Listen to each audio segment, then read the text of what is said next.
The Absent-Minded Professor. Part 1. Every afternoon when Professor Herbert Allen walked home from the university, he was so occupied with the book in his hand that he never saw anything around him. When he reached home, his wife would say, "What happened today, Herbert?" And he would answer, "Nothing." The truth was that if anything did happen, he didn't know it. He was much too busy brushing up on Voltaire, Hegel, or some other philosopher. Still, he gave his wife the same answer every day. She knew in advance that he would, but she asked anyway. One day, however, Herbert had a different answer ready for his wife.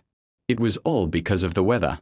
That afternoon the spring weather was so beautiful that he left the university earlier than usual and went to the park. Of course, he carried a philosophy book in his hand.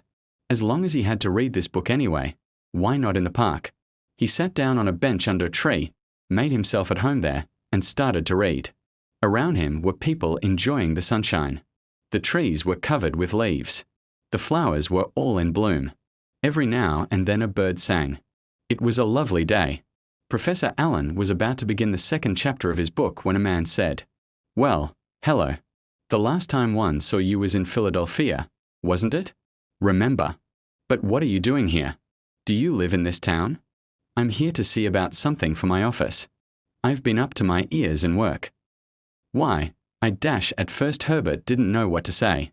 He hadn't been in Philadelphia since 1952, when he went there with his wife to visit her cousins.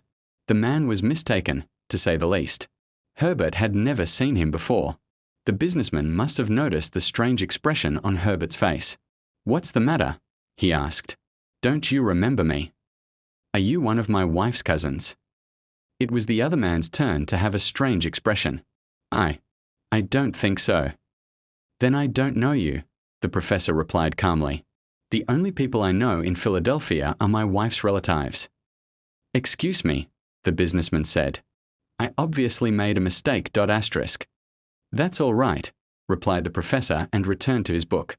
He had read only 5 minutes when, all of a sudden, a lady with a little boy spoke to him. "Pardon me, sir," said the lady.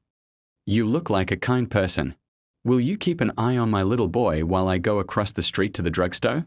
I'll be back in 5 minutes." Before he could say anything, the woman was gone. The professor put his book down and looked at the child. The child looked at the professor. "What's your name?" asked the boy. "Herbert Allen. What's yours?" "Allen Herbert." "Really? That's very interesting." The professor thought about this coincidence for several minutes.